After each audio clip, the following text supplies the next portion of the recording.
There is a woman driving home tonight on a road she has driven 1,000 times. The radio is off. The kids are asleep in the back. And in her head, at this very moment, she is having an argument. She is winning it. She always wins it. Every line lands perfectly. Every point is sharp and clean and unanswerable.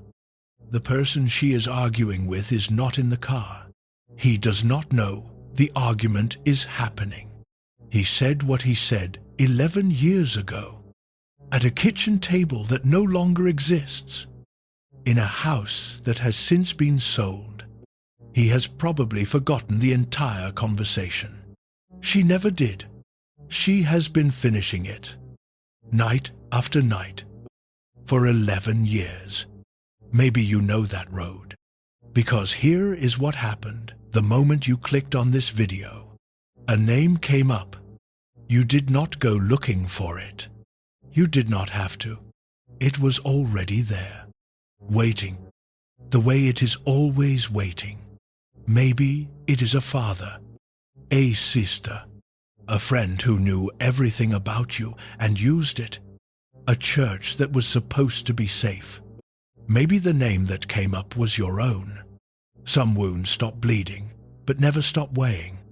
And you have heard, probably your whole life, that you are supposed to forgive. You have tried. You have prayed the prayer. You have said the words and meant them, and woken up the next morning with the same stone sitting on the same spot in your chest. So quietly, somewhere along the way, you drew one of two conclusions. Either something is broken in you, or forgiveness simply does not work. This video is built on a third possibility, that nobody ever actually showed you what forgiveness is. That what you were handed was a counterfeit, and the counterfeit failed, because counterfeits always fail, and then you blamed yourself for the failure. The Bible has 9 things to say about forgiveness that almost never get said out loud from a stage. 9 truths that do not shrink your wound, do not excuse the person who caused it, and do not ask you to pretend. Taken together, they can do the one thing you stopped believing was possible. They can take the weight off. But before the first truth, you need to meet a man, because there was someone who once asked Jesus your exact question, face to face. He asked it with confidence. He asked it expecting a compliment. He had no idea that within a year, he would be kneeling on the other side of his own question, and that the answer would come to him beside a charcoal fire. It is close to midnight in a courtyard in Jerusalem, and the night is cold enough that strangers are standing together around a charcoal fire. Servants, guards, people waiting to see how the trial upstairs will end. The fire snaps and glows, and the light of it moves across a circle of faces. And one of those faces belongs to a fisherman from Galilee who should not be there. A few hours earlier, this man swore an oath at a dinner table, "Even if every other man abandons you, I never will." He meant it with everything in him. When the soldiers came to the garden with torches and clubs, he was the one who pulled a sword and started swinging while everyone else calculated. Whatever his flaws, cowardice was never supposed to be one of them. Now he is warming his hands over enemy coals, trying to be invisible. A servant girl studies his face in the firelight. You were with him. The Galilean and the boldest man of the 12 hears his own voice say, "Woman, I do not know him." It happens twice more. Each denial comes faster than the last, easier than the last. And the third one, the Gospels tell us, comes with cursing. The fisherman's old vocabulary rushing back to sell the lie. I do not know the man. And then, somewhere in the dark, above the city, a rooster crows. Luke is the only gospel writer who records what happened next. And he records it in one sentence that has been breaking readers open for 2,000 years. The Lord turned and looked straight at Peter. Not the nails, not the whip. A look across a courtyard, through the smoke of a charcoal fire. The eyes of Jesus found the eyes of the man who had just denied him 3 times. At the exact moment the rooster finished crowing, and Peter went outside and wept bitterly. Hold that image, because this whole journey depends on you knowing who this man is. Now walk back a few months, to a sunny afternoon in Capernaum, because Peter has a question for Jesus, and he is proud of it. Lord, if my brother sins against me, how many times should I forgive him? Up to 7 times. You have to hear what Peter thinks he is doing. The religious teachers of his day taught that forgiving someone 3 times was righteous. 3 strikes, and you were free to close the account. Peter takes the official number, doubles it, adds 1 for good measure, and presents it like a student who knows he has aced the exam. 7 times. Lord, he is not really asking a question. He is fishing for a compliment. Jesus looks at him and says, not 7 times, but 70 times 7. And before Peter can do the math, Jesus tells him a story. A servant owes his king 10,000 talents, a debt so enormous it is almost a joke, and the king forgives all of it. That same servant then walks outside, finds a co-worker who owes him a few months of wages, grabs him by the throat, and has him thrown into prison. We will sit inside that story later in this journey, because it may be the single most important thing Jesus ever said about forgiveness. But right now, notice something about the man the story was told to. Peter asked his question as a creditor. How much do I have to forgive the people who owe me? That is a creditor's question. It assumes a certain position in the world. I am the wronged one. I am the one holding the accounts. My problem is other people's debts. Peter had no idea that he was months away from becoming the biggest debtor in the room. The man who said, I will never deny you, denied him 3 times. The man who doubled the rabbi's number and added 1 discovered a debt in his own ledger that no arithmetic could touch. And the look that crossed that courtyard did not just expose him. It followed him, out the gate, into the dark streets, into every night that came after. Think about what the following days were like for Peter. His teacher, his friend, the man he had left his boats and his business and his whole life for, was executed on a Friday while Peter hid. And every account we have suggests that the thing tormenting Peter was not just grief. Grief is clean compared to what he was carrying. Peter was carrying the courtyard, the sound of his own voice saying, I do not know the man. The rooster, the look. Here is the thing about a memory like that. It builds a room around you. No one arrests you. No one sentences you. There is no gate and no guard. And yet you live inside it. The prison of the thing that happened. Some people are locked in by what they did. Like Peter. Most of the people watching this are locked in by what was done to them. The walls feel identical from the inside. You wake up in it. You carry it into rooms where everyone thinks you are fine. You have your own courtyard, your own rooster, your own sentence that plays on a loop. And the years go by, and the room stays the same size. But there is one detail about this kind of prison that changes everything. And it is the detail this entire journey is built on. The door was never locked from the outside. Nobody is holding it shut. Not the person who hurt you. Not the past. Not God.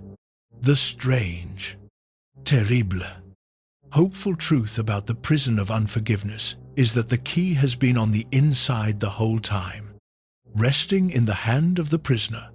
Most people never turn it, not because they love the cell, but because nobody ever showed them how the lock works.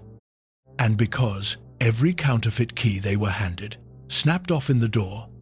The 9 truths ahead of you are 9 turns of the real key.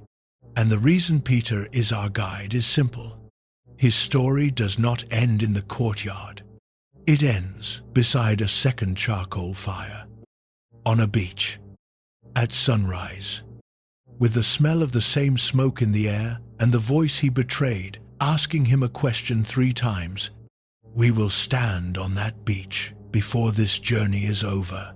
What happens there is, I believe, the most beautiful picture of forgiveness in the entire Bible. But we cannot go to the beach yet. Because the first turn of the key happens somewhere most people refuse to start. It starts at the wound itself, the one you have spent years calling small. There is a man at a class reunion, 25 years out, holding a plastic cup of punch, and someone is about to bring up the thing that happened. Watch his face. Watch what his mouth does. Because what his mouth is about to do, yours has been doing for years. The class reunion is at a rented hall with balloons taped to the doors. And the man with the plastic cup of punch is doing fine until someone laughs and says, "Hey, remember senior year? Remember the thing with the letter? The thing with the letter? 25 years." And the words still land like a hand on the back of his neck.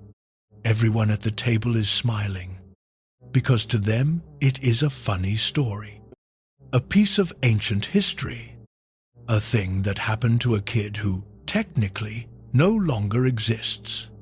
And the man hears his own voice join in. "Oh man, that was nothing. We were kids. Water under the bridge." His voice is perfect. Light. Easy. Half a laugh folded into it. He has been rehearsing this voice for 25 years without knowing he was rehearsing. Then he drives home, and somewhere around the second red light, his knuckles are white on the steering wheel, and his jaw aches. And he realizes he has been grinding his teeth since the parking lot. It was nothing, he said. If it was nothing, why are his hands shaking a quarter century later? Here is the first truth, and I need you to hear it exactly, because almost no one starts here. Forgiveness begins by telling the truth about the wound, not by shrinking it, not by smiling over it, by naming it at its full size, out loud, before God. That sounds backwards to a lot of church people.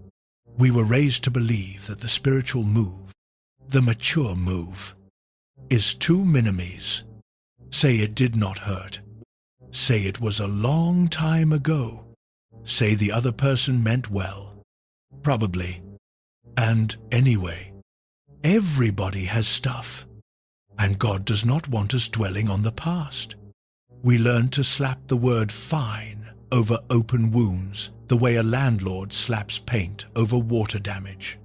And the wall looks good. The wall looks good for years, but the water is still in there. And water that gets sealed inside a wall does not evaporate. It works. Now watch how the Bible handles this, because it will surprise you. Go to Egypt. Near the end of Genesis, Joseph is standing in front of his brothers, the same brothers who stripped him at 17, threw him in a pit, sat down to eat lunch within earshot of his crying, and sold him to a slave caravan for the price of a decent goat. Decades have passed. Joseph now runs the most powerful nation on earth. His brothers are terrified of him, and they should be. And this is the moment, the famous moment, where Joseph forgives them. Listen to the first thing out of his mouth. You intended to harm me. Stop there. Do not rush past it to the beautiful second half of the sentence. The most famous act of forgiveness in the Old Testament opens with an indictment. You intended to harm me. Joseph does not say, you know, brothers, it all worked out. So let us call it a misunderstanding. He does not soften a single fact. He looks at the men who did it and names what they did. In plain language, to their faces, evil, intended, against me. 3 claims, and every one of them is a nail through the fantasy that forgiveness means pretending. Only after the truth is standing upright in the room does Joseph say the rest. You intended to harm me, but God intended it for good. The forgiveness is real precisely because the accusation is real. A pardon means nothing if there was no crime. And Joseph is not some lonely exception. Open the book of Psalms, the official songbook of God's own people, and count. Roughly 1/3 of it is lament, complaint, protest. Real names withheld, but real wounds documented. How long, Lord? Why do you hide your face? My friend, my close friend, the one who shared my bread, has lifted his heel against me. These are not the journal entries of people who failed at faith. This is inspired scripture. God took the raw, unfiltered testimony of wounded people and bound it into his book, which tells you something staggering about him. God is not the audience you have to perform fine for. Now the counterfeit, because every truth in this journey has one. A fake version that circulates so widely, most people have never held the real thing. The counterfeit of truth one is forgiveness by minimizing it is everywhere, and it is polite, and it is deadly. It says, it was no big deal. It says, other people had it worse. It says, time heals all wounds, which may be the most quietly false sentence in the English language. Because time does not heal wounds. Time buries them, and what gets buried alive does not die. It digs. You know the graduates of this school.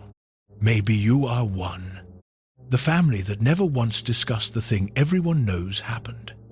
The marriage where one sentence from 2009 is still radioactive.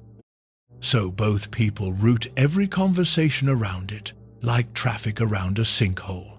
The man at the reunion, laughing along, grinding his teeth. Whole churches full of people who forgave wounds they never admitted were wounds.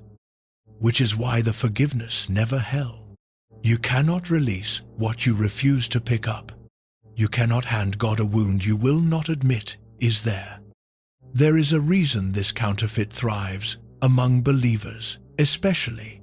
Somewhere we absorb the idea that acknowledging pain is the same as wallowing in it. That naming an injury dishonors God's sovereignty. That a truly spiritual person moves on fast. So the most faithful people become the most fluent liars about their own hearts.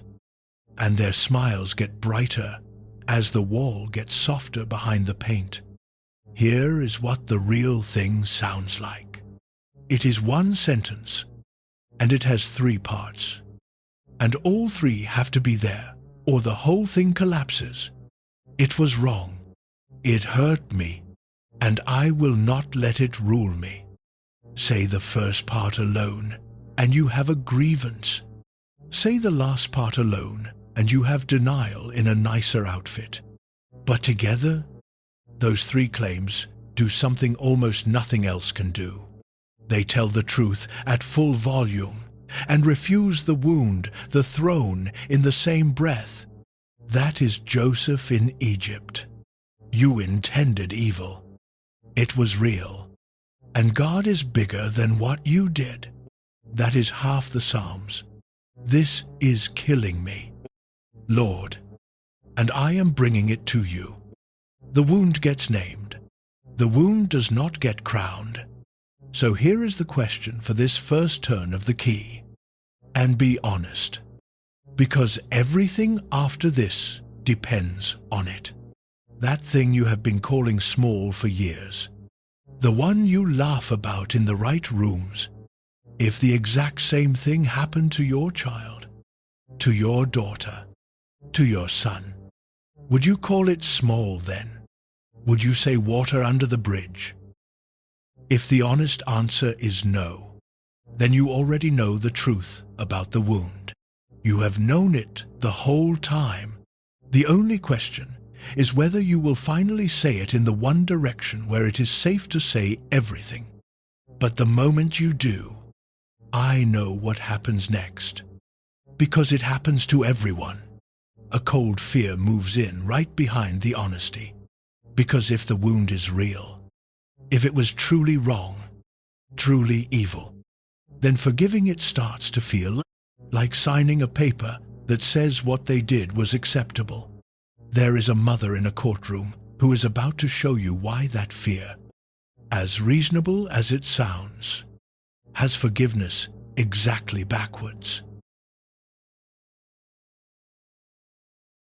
The courtroom is quiet in a way that ordinary rooms never are.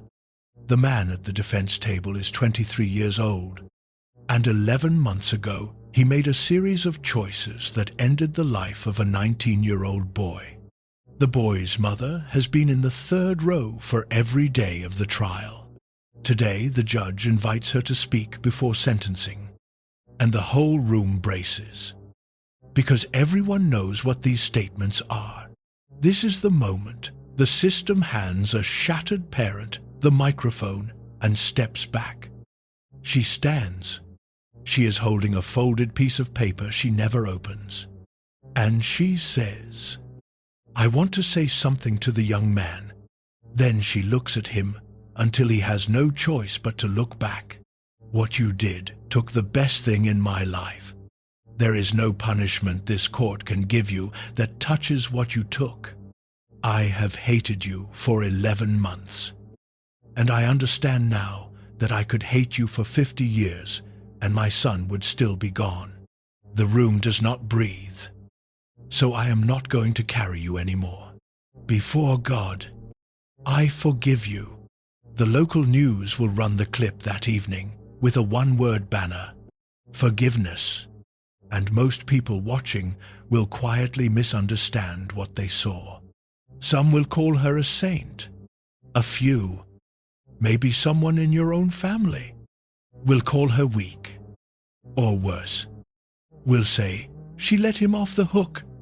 So look closer at what actually happened in that room, because it dismantles the biggest lie ever told about forgiveness. Did she ask the judge for a lighter sentence? No, the sentence stood. Did she say the crime was smaller than it was? Read her words again. She stated its size under oath, to his face, in front of witnesses. There is no punishment that touches what you took. That is not minimizing.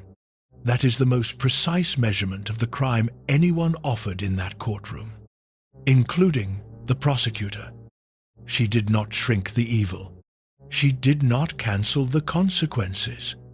She did not invite him to Thanksgiving.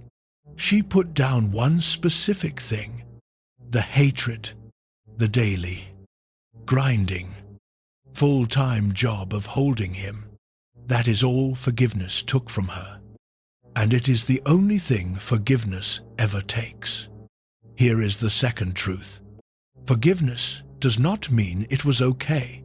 It has never meant that. Forgiveness is not calling evil good. It is refusing to let evil have the final word. And if you want proof that God Himself operates this way, you do not need a courtroom. You need a hill outside Jerusalem. Because think about what the cross actually claims. If sin were negotiable, if wrongs could simply be waved off, then the crucifixion is the most unnecessary event in history. God could have leaned over the railing of heaven and said, "We are all good down there. Do not worry about it. No blood required." The fact that forgiveness ran through a Roman execution is God's permanent, public answer to the question of whether the things done to you were a big deal. The cross is not evidence that sin is small. The cross is the measurement of exactly how heavy it is. Heavy enough that paying for it in full killed the Son of God. Which means when God forgives, He never once says, "It was nothing." He says, "It was everything, and I absorbed it." You see the same pattern in the story of David. After David took another man's wife and arranged that man's death, the prophet Nathan walked into the palace and told a story about a rich man who stole a poor man's only lamb. David burned with anger at the injustice. And Nathan looked at the king and said 4 words that could have cost a prophet his head. "You are the man. Go forgive David." Scripture is unambiguous about that. And notice what the forgiveness did not do. It did not delete the indictment. "You are the man" said. It did not erase the consequences, which unfolded through David's family for the rest of his life. The record of what he did sits in the Bible to this day, undefended, unsoftened, read aloud in churches for 3,000 years, forgiven, and fully documented. God apparently sees no contradiction there. We are the ones who invented the idea that mercy requires amnesia. Now the counterfeit. And this one wears a kind face. The counterfeit of truth, too, is forgiveness by excusing. It sounds like this. "Well, he had a hard childhood. She was under so much stress. They did not really mean it. Everybody makes mistakes. Hurt people hurt people." Listen to what is actually happening inside those sentences. They are not mercy. They are negotiation. We instinctively feel that we cannot forgive a debt that big. So we start talking the debt down, appraising the crime lower and lower until it reaches a size our willpower can cover. It feels generous. It is actually a coping strategy, and it fails every time. For one simple reason: the wound knows the truth. You can excuse them with your mouth for 30 years. Your body never signs the paperwork. That is why your chest still tightens when their name appears on your phone. That is why a certain tone of voice from a total stranger can put you right back in that kitchen, that office, that bedroom. You cannot talk your nervous system out of what it knows. The ledger has to be settled at its real amount, or it stays open forever. And excuse-making just falsifies the books. Here is something that should take a weight off you all by itself. Nowhere, not once, not in a single verse, does the Bible ask a wounded person to protect the reputation of the one who wounded them. You are not required to supply their defense. You are not their attorney. Joseph never said his brothers were doing their best. Nathan never said David was under a lot of pressure. The mother in the courtroom offered no theory of the young man's childhood. What the Bible asks is different, and harder, and infinitely more freeing. It asks you to bring the wound at its true weight, uninflated and undiscounted, and place it under the authority of God. So here is the question this truth is asking you, and it may sting. Have you been shrinking what they did so that forgiving it would fit inside your own strength? Has it worked yet? All those years of telling the debt it is smaller than it is, has the account ever actually closed? Then maybe the debt was never the problem. Maybe the problem is that you have been trying to settle it out of the wrong treasury. We will get there, I promise you. But first, there is a harder question sitting in the dark, and it has been waiting this whole chapter. If the crime keeps its full size, if we are done excusing and done minimizing, then the oldest demand in the human heart stands up and says, then someone has to pay, and it is right. Someone does. The question is, who collects? There is a young man in a cave, pressed against the cold rock, holding a knife. The man who has spent years trying to kill him just walked in alone, and every voice in the dark is whispering the same thing. Here is your chance. The cave at En-Gedi goes back into the rock farther than daylight can follow, and in the deepest part of that darkness, a young man is pressed flat against the stone, trying not to breathe. His name is David. He is somewhere in his 20s, and for years now, he has been the most wanted man in Israel. Not for a crime, for a song. The women of the nation sang that Saul has slain his thousands, and David his tens of thousands. And King Saul heard that song, and something in him curdled. Since that day, David has lived like an animal, hunted through deserts, sleeping in holes, cut off from his wife, his best friend, his home, all because one insecure man with a crown cannot tolerate the sound of someone else's name. And now, in the mouth of the cave, blocking the light, a silhouette appears. It is Saul, alone. No bodyguards, no spearmen, no army. Of all the caves in the wilderness of En-Gedi, the king has stepped into this one to relieve himself. And he has no idea that the man he has been hunting is close enough to touch him.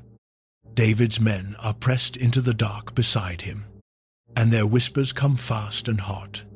This is it. This is the day the Lord spoke about, when he said, I will give your enemy into your hands. And notice how spiritual the whisper is. It does not say, kill him.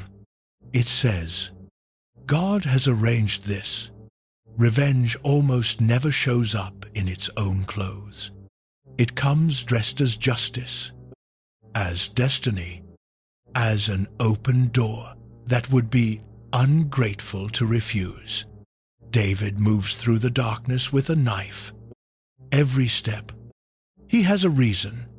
The man ruined his life. The man will kill him eventually. And not only him, his men, maybe his family. The nation is bleeding under a mad king, and one cut ends it. There is not a courtroom on earth that would not understand. And David reaches out and cuts off the corner of Saul's robe. Fabric, nothing else. Then the scripture records one of the strangest sentences in the Old Testament. Afterward, David was conscience-stricken for having cut a corner of his robe. His men are staring at him in the dark. and you can feel their disbelief through 3,000 years of history. You had him, you had the knife, and your conscience is bothered by fabric. But David understood something in that cave that most of us spend our whole lives refusing to learn. He says it out loud to his men, and it stops their mutiny cold. The Lord forbid that I should lay my hand on the Lord's anointed. Underneath those words is a decision about whose hands the case belongs in. David is not saying Saul is innocent.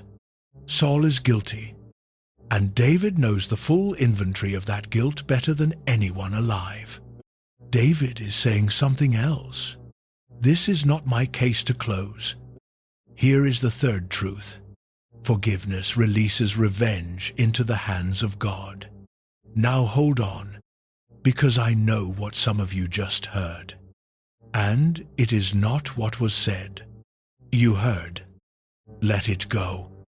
Justice does not matter. Read the actual verse, the one Paul wrote to the Romans. Do not take revenge, my dear friends, but leave room for God's wrath. For it is written, it is mine to avenge. I will repay, says the Lord. Read it slowly. That verse does not say there will be no repayment. It says the opposite. It names a repayment so certain that God signs his name to it. I will repay. The question the verse settles is not whether the account gets settled. The question is who holds the pen. Vengeance is not cancelled. Vengeance is owned. And the owner is not you, which means when you refuse revenge, you are not saying the wound was small. You are saying God is large enough to carry the case. Now the counterfeit, and this one lives closer to home than a cave in the desert. The counterfeit of truth 3 is revenge, dressed up as closure. Americans love that word. Closure. It sounds clean, therapeutic, healthy, and some of what we call closure is real and good. But be honest about what else travels under that passport. The message you drafted at midnight designed to make them finally feel it. The post that never uses their name, but is aimed like a rifle. The silence you have sharpened into an instrument. Deployed at family gatherings with surgical skill. The version of the story you tell mutual friends. Accurate in every fact and merciless in every emphasis. And the biggest one, the courtroom that convenes in your head. You know, this courtroom, it is the one from the woman in the car in chapter 1. Night court. You are the prosecutor, and you are brilliant. You present the evidence again. You cross-examine them again, and they stumble again. Because in this courtroom, they always stumble. You deliver the closing argument you have polished for years. And here is what nobody tells you about that courtroom. The thing you have maybe never let yourself notice. It has no judge. The prosecution rests. And nothing happens. No gavel. No sentence. No verdict is ever read. Because you have no authority to read one. And some part of you knows it. So the court adjourns until tomorrow night, and reconvenes, and adjourns, and reconvenes, and the only person who is required to appear at every single session, year after year, is you. The defendant sleeps fine. The defendant may not even remember. You are the one showing up in chains. That is what taking God's pen actually gets you. Not justice, just the caseload. David walked out of that cave and did something almost unbearable to watch. He called out to Saul across the canyon, held up the corner of the robe, and said, "See, my father, I could have killed you, and I did not. Let the Lord judge between you and me, and the Lord avenge me upon you. But my hand shall not be against you. There it is, that whole truth in one breath. From a fugitive's mouth, full acknowledgement of the crime, full expectation of justice, full surrender of the weapon. David never became Saul. That is the quiet miracle of his story. He spent a decade being hunted by a paranoid, grasping king, and the single greatest danger of those years was never the spears. It was that the hunted man would slowly turn into a copy of the hunter, because that is what revenge does. It never retrieves what you lost. It just remodels you into the image of the person who took it. Saul, with all his power, could take David's home, his safety, his years. The only person who could take David's heart was David. In the dark, with a knife, 1 inch from a justified cut. He kept his heart. He let God keep the case. So here is the question for this third turn of the key. And answer it honestly. In the dark, where the whispers are, how many sessions has your night court held? 100, 1,000. And after all those trials, all those perfect closing arguments, has a single verdict ever come down? Has the gavel ever fallen? Are you 1 ounce lighter than you were the night that court first convened?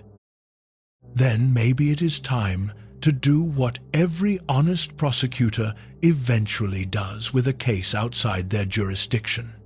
Hand the files to the judge who actually holds the gavel. All of them. Tonight. But the moment you loosen your grip on those files, a new fear rushes into your hands. And it might be the most reasonable fear in this entire journey. If I let go of the case, do I have to let go of the distance too? If I forgive them, does the door to my life swing open? Do they get to come back?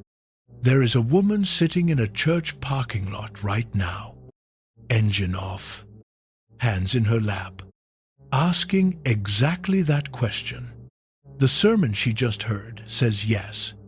The sermon is wrong. The parking lot has been empty for 20 minutes, and she is still sitting in the driver's seat with the keys in her lap. The sermon this morning was about forgiveness. It was warm and sincere, and the pastor meant every word. He talked about families reunited, about picking up the phone, about how a Christian heart keeps no distance. Near the end, he said, if you have truly forgiven, the relationship will be restored. And the congregation nodded, and she felt the floor tilt under her pew, because the name in her head is not a name she can pick up the phone for. You do not need her details, and she would not give them anyway.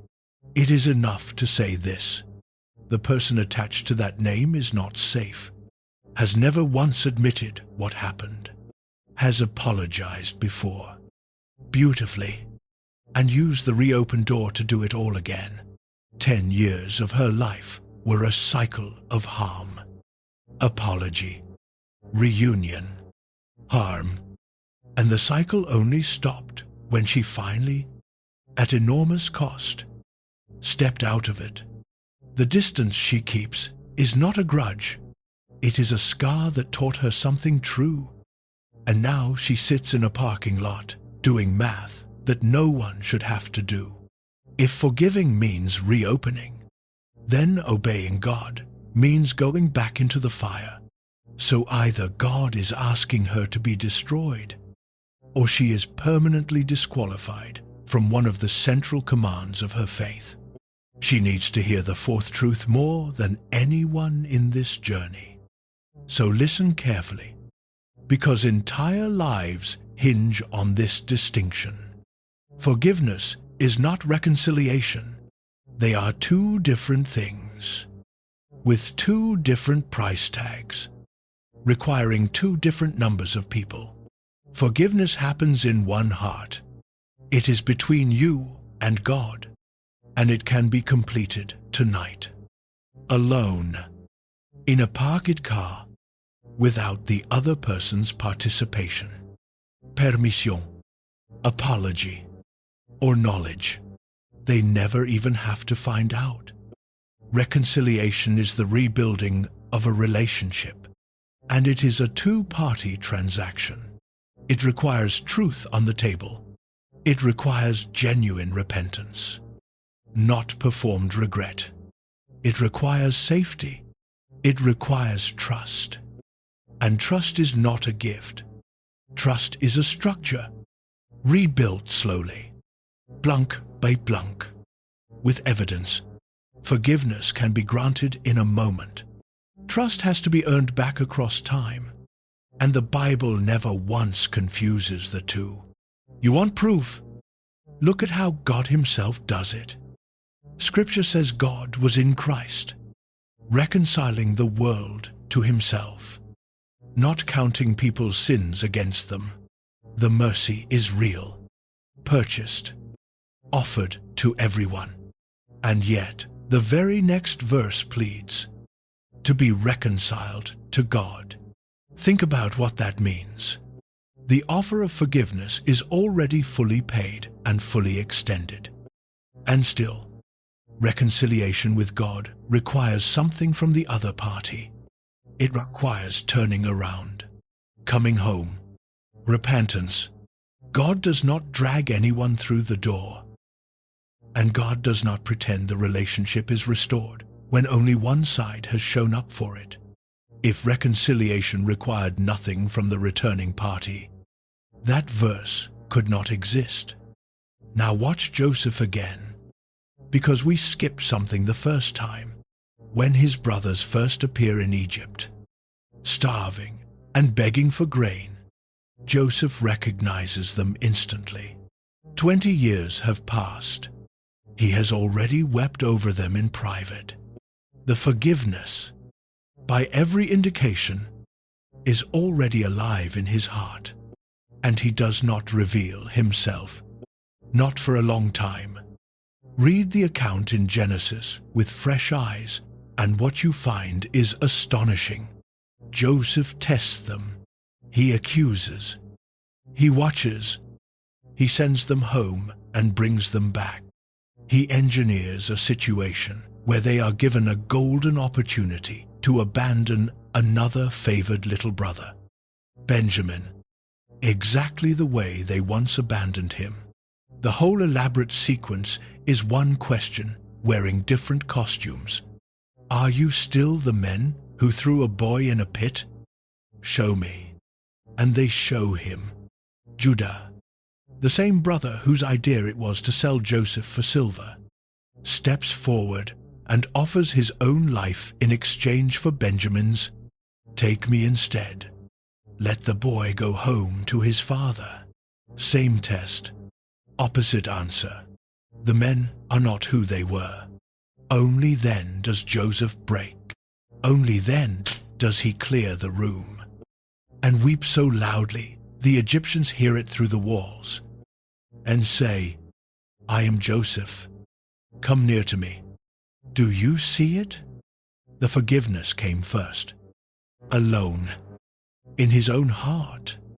Years before, the reconciliation came after the evidence. Joseph forgave as a private act before God, and he reopened the door only when the people outside it proved they had changed. Forgiveness was given. Trust was earned. Scripture keeps the receipts on both. Now, the counterfeits.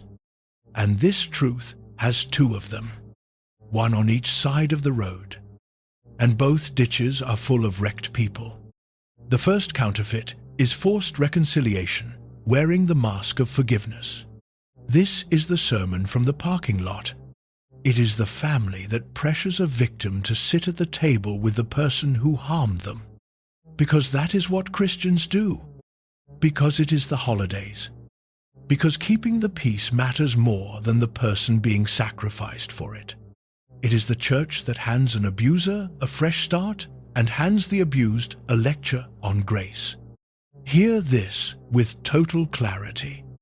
When the Bible commands forgiveness, it is commanding what happens in your heart before God. It is not commanding you to hand someone a second set of keys to your life while they are still holding the crowbar from the first break-in. Wisdom and forgiveness are not enemies. They are supposed to work together. The second counterfeit comes from the opposite direction, and it is newer, and it is everywhere. It is bitterness wearing the mask of boundaries, the language of therapy. Protect your peace. Cut off toxic people. You owe nobody anything. Has handed an entire generation a beautiful vocabulary that can describe real wisdom, and can also describe plain old unforgiveness with better branding. Some distance is a scar that healed correctly, and some distance is a wound being kept open on purpose, visited daily, maintained, fed, because the anger has become load-bearing. Same fence, from the outside, completely different function. So how do you tell them apart? One question, and only you and God can answer it. Is the distance protecting a healing or preserving a hatred? A boundary guards the wound so it can close. Bitterness guards the wound so it cannot. The woman in the parking lot can keep every inch of her distance and be free. Another person with identical distance can be serving a life sentence behind the same fence. The geography is identical. The heart is the whole difference, which means she can turn the key tonight, right there in the driver's seat. She can release the case to the judge, put down the hatred, pray for the soul of someone she will never again allow within arm's reach, and drive home both forgiving and wise. Nothing in that sentence contradicts anything else in it. Forgiveness opens the prison door of your soul. Reconciliation decides who gets to walk back through the door of your life. Those are two different doors, and God holds you responsible for the first one only. So here is the question, and it cuts both directions. So let it. That distance you keep, is it a bandage? Or is it a shrine? Do you visit it to heal? Or to remember? If God took the anger out of the arrangement tonight, would the fence still make sense? Or would it have nothing left to hold up? Answer honestly, whichever answer it is, because there are people watching this who need permission to keep their fence. And this chapter just gave it to them. And there are people watching this whose fence is a monument to a grievance, and they have known it for years. 4 truths now, 4 turns of the key. The wound has been named at full size. The excuses have been fired. The case files are in the judge's hands. The 2 doors have been pulled apart. And I know what is happening to some of you, because it is what happens to every honest person at this point on the road. The list is turning on you. You have started counting your own failures.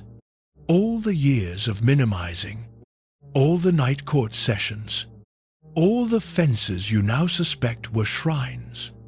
The weight this journey promised to remove is starting to feel heavier, not lighter, and a quiet voice is asking, "What is wrong with me that I cannot do any of this?" Stop. Put the list down, because the next chapter is not another turn of the key. It is the reason the key exists at all. There is a story Jesus told about a number so absurd that the crowd probably laughed when they heard it. A debt no man could pay in 200,000 years. He told it to answer Peter's question, He was really answering yours. Before this chapter goes anywhere, something needs to happen. And it needs to happen right now. Some of you have been keeping score against yourselves for 4 straight chapters. I know, because honest people always do it. At this point, on the road, every truth so far has quietly become a new count on your own indictment. I minimized for years. I held night court 1,000 times. My fence was a shrine, and I knew it. The list is getting heavy, and a voice is circling that sounds almost like conviction, but is not. And it keeps asking, what kind of Christian cannot do the most basic Christian thing? Put the list down. I mean it. Set it down. Because this chapter is not the 5th item on it. This chapter is the reason the other 4 are even possible. And if you miss it, nothing before or after it will hold. Everything so far has been about what forgiveness is. This is about where the strength for it comes from. And the answer is going to offend your self-sufficiency before it heals you. Go back to that sunny afternoon in Capernaum, because we left something there. Peter has just asked his question, the proud one, 7 times, Lord, and Jesus has answered, 70 times 7. But he does not stop there, because he can see the question behind Peter's question, the arithmetic still running behind those fishermen's eyes. So he tells a story. And the story starts with a number designed to make the crowd laugh out loud. There was a servant who owed his king 10,000 talents. You cannot feel that number in English, so let me convert it. 1 talent was roughly 20 years of wages for a working man, 20 years of paychecks. That is 1 talent. This man owes 10,000 of them. Run the math, and it comes out to around 200,000 years of labor. To put it in our terms, this is a man with a shovel and a wheelbarrow who has personally run up the national debt. Jesus is not being sloppy with the numbers. He is being surgical. He picked a figure that no listener could mistake for payable. A debt so far past absurd that the only honest response to it is either laughter or despair. The king calls in the loan. The servant cannot pay, obviously. So the king orders the standard remedy of the ancient world. The man, his wife, his children, everything he owns, sold. And the servant falls on his knees and says the single most delusional sentence in the New Testament. Be patient with me, and I will pay back everything. Everything. 200,000 years of wages. Sir, I just need a little more time. There is something almost unbearable about that sentence. Because it is not just desperate. It is blind. Kneeling in the wreckage of an unpayable debt, the man is still doing math, still negotiating, still convinced that with a payment plan and some hustle, he can work his way out of a hole that is deeper than human history. Look at what the king does with that ridiculous offer. He ignores it. The text says the master took pity on him, cancelled the debt, and let him go. Read that again slowly. He did not extend the deadline. He did not restructure the loan. He reached into the ledger and erased 200,000 years with a word. And the reason given is not the servant's promise, which was worthless, or his potential, which was 0. The reason given is pity. Something moved in the chest of the king.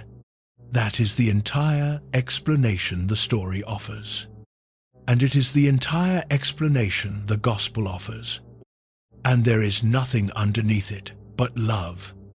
Now watch this man walk out of the palace, because what happens next is the hinge of everything. Freshly forgiven, ledger empty, feet barely out the gate. He runs into a co-worker who owes him 100 denarii. Understand, that is not nothing. 100 denarii was 3 or 4 months of wages. Jesus is careful here, and you should be too. He does not make the second debt imaginary, because the things people owe you are not imaginary. The betrayal was real money. The abandonment was real money. What was done to you was real money, and heaven has never once pretended otherwise. But hold the two numbers side by side. 4 months, 200,000 years. And the forgiven man grabs his debtor by the throat. Same posture. The co-worker falls to his knees. Same exact words. Be patient with me, and I will pay you back. And this time the promise is actually plausible. 4 months of wages can genuinely be repaid. And the man who just watched a king erase an ocean refuses to release a bucket, and has him thrown into prison until the debt is paid. Why? How? How does a man walk out of the greatest mercy ever shown, and within the hour have his fingers around someone's throat? Here is how, and this is the diagnosis at the center of this entire journey. The forgiveness never got inside him.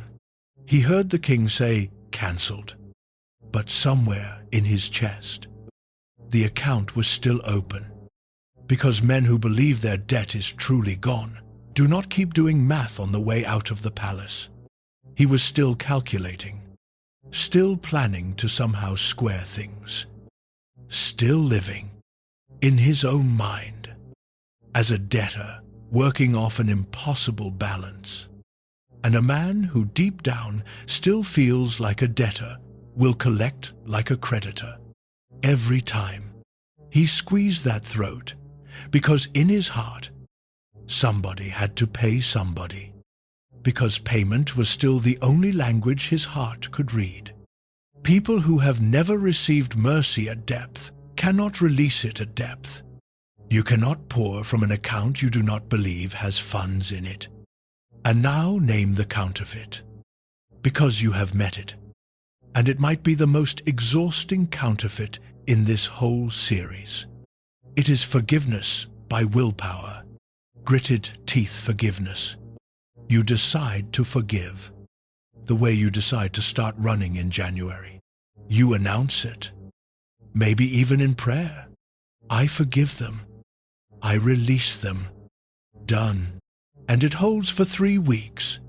Then one trigger, one smell, one song, one name on a screen, and the whole structure comes down, and buried under it is a bonus payload of shame. Because now you have failed at hurting and failed at healing. Hear this clearly. Your problem was never insufficient willpower. Your problem is that you were trying to write checks from your own account. And your own account has 4 months of mercy in it, on a good day. And the debt in front of you needs more than you have. It always did. Willpower forgiveness fails for the same reason the servant's payment plan was delusional.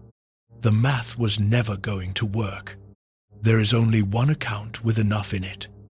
And Peter, standing there in Capernaum, nodding at the story, does not get it yet. That is the part that should give every one of us hope. He heard this parable live, from the mouth of Jesus, with the Mediterranean sun on his face. And it stayed theory. It stayed theory right up until a courtyard, and a fire, and a servant girl, and his own voice saying, "I do not know the man," and a roaster. And that look. The night Peter became the servant in the story is the night the story finally became true. 10,000 talents. His oath, his loyalty, his identity, his whole self-image as the strong one, gone in 3 sentences beside a fire. Peter did not learn forgiveness by studying it. He learned it by needing it past all hope of repayment. The man who asked, "How much do I have to forgive?" was answered. In the end, not with a number, but with a debt, his own. Which brings this to you, sitting there with your list, the one I asked you to put down. Some of you cannot forgive the 100 denarii. And the reason is not that you are cruel or weak. The reason is that no one ever helped you actually stand in the throne room and watch your own 10,000 talents burn. You have heard about grace. You have sung about it, taught it to your kids, put it on a wall in your kitchen. But somewhere inside, you are still the man on his knees, promising to pay it all back, still performing, still balancing, still working off a debt that was cancelled before you were born. And a heart that has never felt the cancellation will spend its whole life collecting. So this chapter does not end with a demand. It ends with an invitation. And the invitation is this: before you try to forgive them one more time, let yourself be forgiven first. All the way down. Stop negotiating. Put down the payment plan. Let the pity of the king be the only explanation. And stand there until the word cancelled stops being theology and starts being air in your lungs. Because you were never asked to generate forgiveness. You were asked to pass it on. But even funded from the right account, there is something about this transaction nobody warns you about. And the silence has wrecked more sincere believers than almost any lie in the church. Here it is. The transfer almost never completes in one payment. And some morning soon, days after you kneel, and mean every word, the old weight is going to land on your chest like it never left. And a voice is going to tell you that your forgiveness did not take. There is a man at a breakfast table about to hear that voice. 11 days ago he was on his knees at an altar. And it was real. It is about to feel like it never happened. The revival service ran long that night, and he did not care. He was 46 years old, and he had carried his father for most of them. Not the man himself. The man was 3 states away and shrinking. He carried the voice, the dinner table verdicts, the door slamming, and the longer silences that were somehow worse than the slamming. 46 years old. Successful by every measure his father never acknowledged. And still, in certain rooms, he could feel himself brace like a 9-year-old hearing footsteps in the hall. That night, at the altar, something finally broke open. He knelt on thin carpet with strangers praying around him, and he said it out loud. The sentence he had been circling for a decade. God, I forgive my father. And he meant it. This was no performance. The tears were real. The release was real. And when he stood up, he felt something he had no memory of ever feeling. Light. He drove home with the windows down. He told his wife, "It is gone." She cried too. 11 days. 11 days later, he is standing at his own kitchen counter on an ordinary Tuesday. Coffee dripping, kids' cereal bowls in the sink, and the television in the next room is running some morning show. And a man's voice comes off that television. A stranger's voice. But the pitch of it, the certain dismissive weight it puts on the end of a sentence, is his father's. And before he can even name what is happening, His chest is full of concrete, all of it. The table, the door, the whole way. 46 years. Back like a tide. Like 11 days ago was a dream he had. And there at the counter, gripping his coffee, he thinks the exact thought that this chapter exists to kill. It did not work. I must not have really forgiven him. Stay with him at that counter, because half the people watching this have stood at it. You knelt somewhere once. An altar, a car, a beach, the end of a hospital hallway. You meant it. God himself knows you meant it. And then days, or weeks or months later, the wound sat up in the dark like it had merely been resting. And you drew the only conclusion that seemed available. My forgiveness was counterfeit. I am back at zero.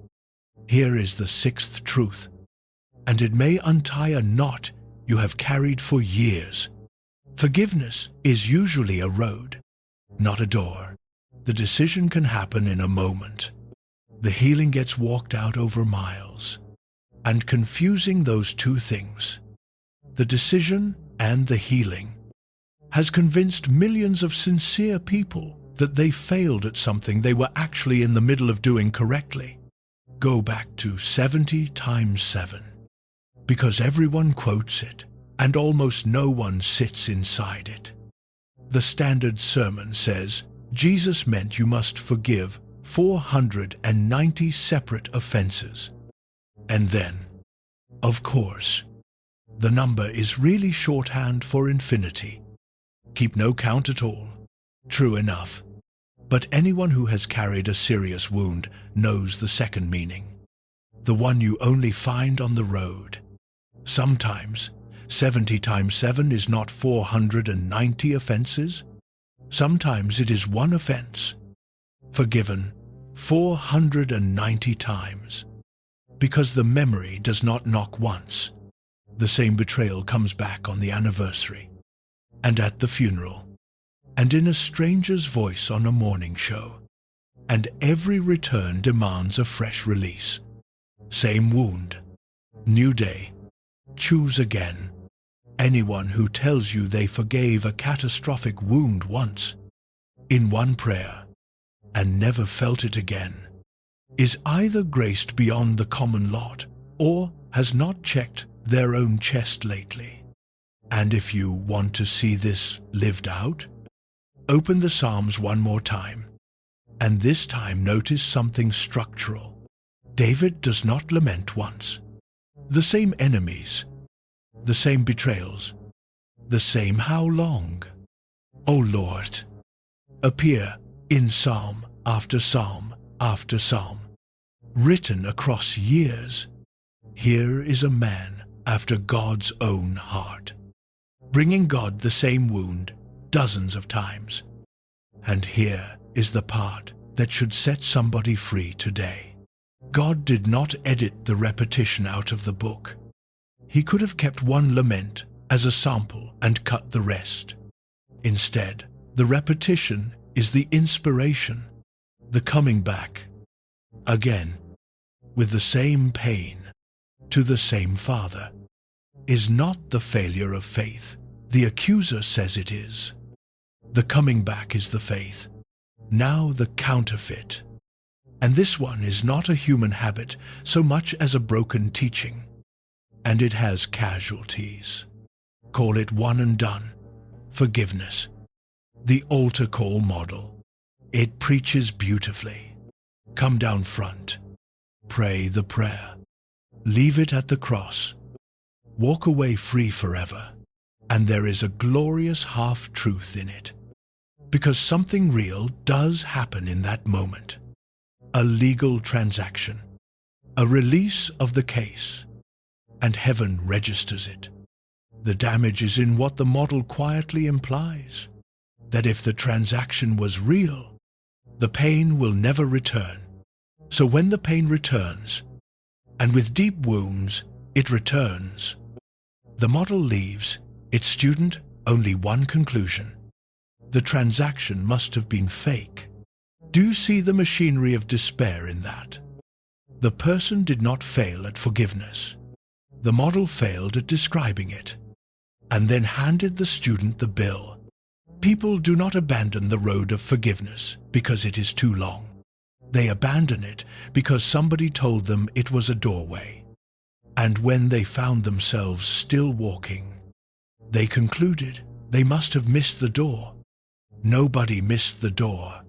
There was never only a door. There was a door, and then a road. So untangle the two, once and forever. The decision to forgive is an act of the will, made in obedience, often made before a single feeling agrees to cooperate. And it can genuinely happen in one holy moment on thin carpet. The healing of the wound is a work of God in time, and it moves at the speed of soul, not the speed of sincerity. The decision opens the gate. The road still has to be walked, and the wound will test the decision at every mile marker. And here is the thing to hold on to with both hands. The test is not whether it still hurts. The test is which way you turn when it does.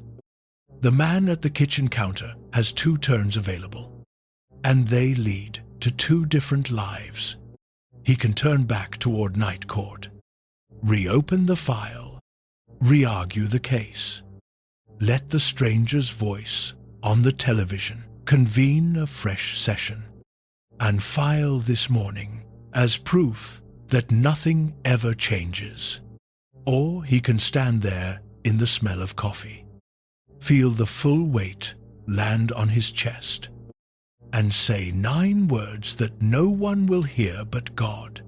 Lord, I gave you this. I give it again. That is not starting over. Write that on something you will see tomorrow, because tomorrow you may need it. Handing God the same wound the 490th time is not evidence the first 489 failed. It is the 490th mile of a road you have been walking faithfully the entire time. From inside, it feels like defeat. From above, it looks like a man getting farther from the prison every single day, one handoff at a time. Until some ordinary morning years from now, when the voice on the television is just a voice, and the coffee is just coffee, and he notices, almost casually, that the concrete never came, and he stands there in his kitchen, astonished at how far the road has carried him. The wound stops leading. That is where the road goes, not to amnesia. The memory may visit you at 90, to a memory with no hands on the wheel. So here is the question for this 6th turn of the key. The last time, the old pain resurfaced, and there was a last time. What did you do with it? Did you sentence yourself? One more failure, back to 0? Or did you make the handoff and take the mile? And if all you have ever done is sentence yourself, would you be willing, the very next time it rises, to try 9 words instead? 6 truths now, 6 turns, and the road is real, and it is walkable, and people are set free on it every day. But a road only frees the people moving on it. There is another option, and it is the one this journey has been dreading, because it is the one that does not look like an option at all. It looks like standing still. It looks like staying home, doing everything right, keeping every rule, while something in a locked room does its slow work in the dark. There is a party tonight at a house in the country. Music, roasted meat, a father overflowing with joy. Every light in the place is burning, and in the darkness at the edge of the yard, refusing to go in, stands the most dangerous man in the entire Bible to people like us. He never left home. That is what makes him dangerous. Every light in the farmhouse is burning tonight, and you can hear the music from the end of the road. Inside, there is a party, the likes of which this family has never thrown. The fattened calf, the one they were saving, is roasting. Neighbors keep arriving. The servants are dancing with the guests. And at the center of it all is an old father whose face looks 20 years younger than it did this morning. Because this morning his youngest son was dead. And tonight he is sitting at the table, scrubbed clean, wearing the family ring, alive. You know this story. It might be the most famous story Jesus ever told. The younger son who demanded his inheritance early, which in that culture meant father. I wish you were dead. Give me my money. The far country, the famine, the pig pen, where a Jewish boy sank so low he envied what the pigs were eating, the rehearsed speech, and the moment that has melted hearts for 2,000 years. The old father seeing him from a long way off and running. Landowners in the ancient East did not run. Running meant hiking up your robe, showing your legs, absorbing public shame. The father took the shame at a dead sprint, so his boy would not have to walk it alone. That is the story everyone remembers, but it is only half the story Jesus told. And tonight, we need the other half, because the other half was the whole point. Walk out of the farmhouse, away from the music, past the edge of the lamplight, out into the dark at the border of the yard. There is a man standing out here, arms crossed, still in his work clothes, still smelling of the field, because he was working, as always, while his brother was being celebrated for surviving his own choices. This is the older son, and when a servant comes out to tell him the news, your brother is home. Your father has killed the fattened calf. The older brother refuses to go in. The father comes out. Read that carefully, because it is the second time in one story this old man has left his own house to go get a son. He came out for the rebel on the road. Now he comes out for the rule keeper in the yard. And what pours out of the older son in the darkness is one of the most revealing speeches in all of Scripture. Look, all these years I have been slaving for you and never disobeyed your orders. Yet you never gave me even a young goat so I could celebrate with my friends. But when this son of yours who has squandered your property with prostitutes comes home, you kill the fattened calf for him. Slow down and take that speech apart, because every phrase is a window. All these years I have been slaving for you. Slaving? This man has lived his entire life in his father's house and describes it as slavery. He was never a slave. He was a son, and the deed to everything he could see had his name on it. But listen to what bitterness had done to his eyes. It took a father and made him a taskmaster. It took a home and made it a workhouse. Bitterness never changes the facts of your life. It changes the lighting. You never gave me even a young goat. Here is the ledger. Did you catch it? The man has been keeping books, and not for a week, for years, silently, entry after entry. Every act of service recorded, every reward withheld, logged with the date. Nobody knew the ledger existed. He probably did not fully know himself. Until one night of his brother's music brought the whole accounting system roaring up out of the dark. That is how the ledger works. It is written in a locked room, in the dark, and it is always longer than anyone suspects. And then the phrase that gives the whole disease away. This son of yours? Not my brother. He cannot say the word brother. The relationship has been edited out of his vocabulary. This son of yours. As if the family tree itself had been redrawn to root around the wound. And notice what he knows. He has an itemized report of his brother's sins. Prostitutes. Squandering. Details. The text never tells us the older brother could actually have known. He was not there, which means some of that inventory is research, and some of it is imagination, and all of it has been lovingly maintained. Bitterness does not just remember, it curates. Here is the seventh truth, and it is the warning at the center of this whole journey. Unforgiveness does not stay a feeling you have. Left alone long enough, it becomes the person you are. The writer of Hebrews puts it in one image, and the image is horticultural and precise. See to it that no one falls short of the grace of God, and that no bitter root grows up to cause trouble and defile many. A root of bitterness. Think about what makes that image so unsettling. A root does its work underground, invisible, for years.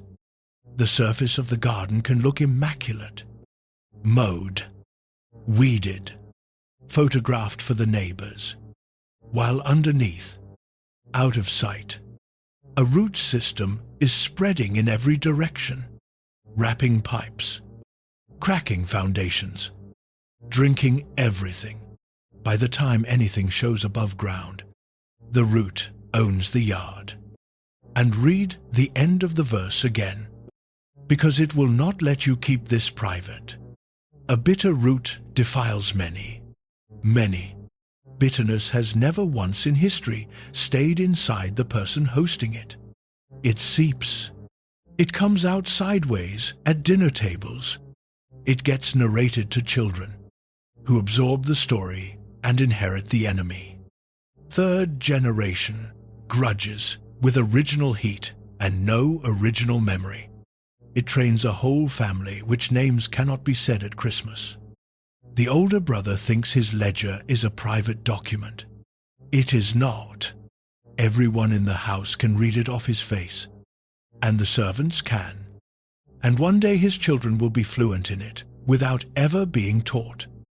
Now the counterfeit. And this truth has the most dangerous counterfeit of all, because it does not disguise bitterness as something else. It disguises bitterness as virtue. It has two favorite costumes. The first is a good memory. I am not bitter. I just do not forget. I am a realist. I keep receipts. And the second costume is high standards. I am not bitter. I just believe actions have consequences. I just care about what is right. Somebody in this family has to.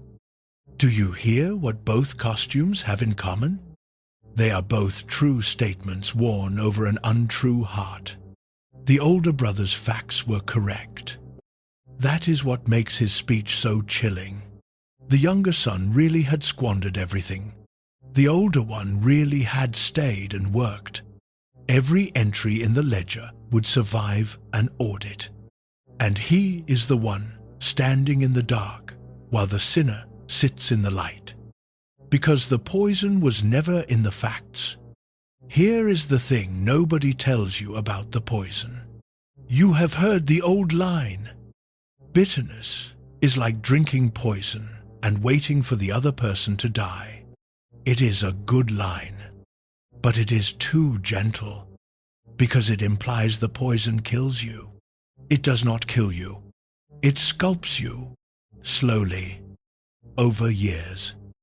It carves a specific face, and you have seen the finished sculpture, the relative who can find the grievance in any gathering, the man whose every story given 10 minutes, bends back around to the person who wronged him. In 1991, the woman whose posture has curled around her wound like a fist around a coal. None of them chose that face. They just declined, one day at a time, to put the coal down. And the coal did what coals do.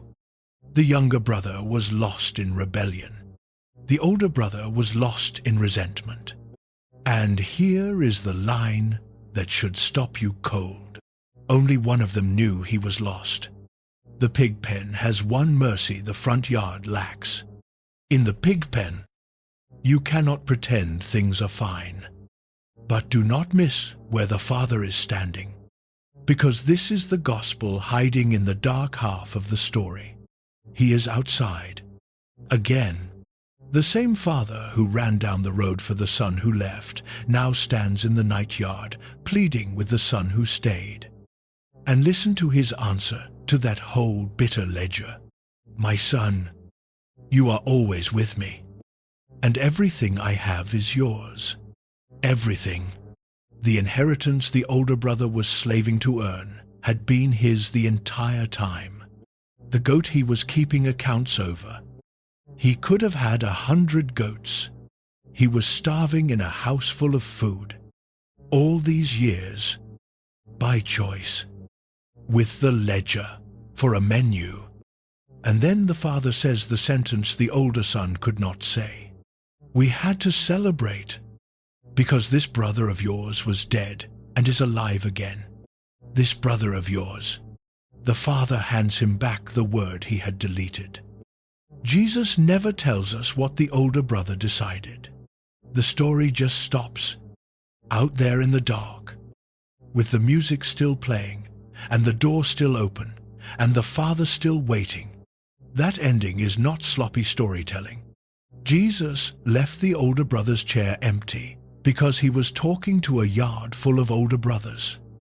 The Pharisees, the rule keepers, the ledger writers, and the ending of the story was theirs to write. It is also yours. So here is the question for this 7th turn of the key, and it requires you to do something uncomfortable. Listen to yourself. Tell the story, the one you have told for years, about what they did. You know your version by heart. You have polished it like a stone.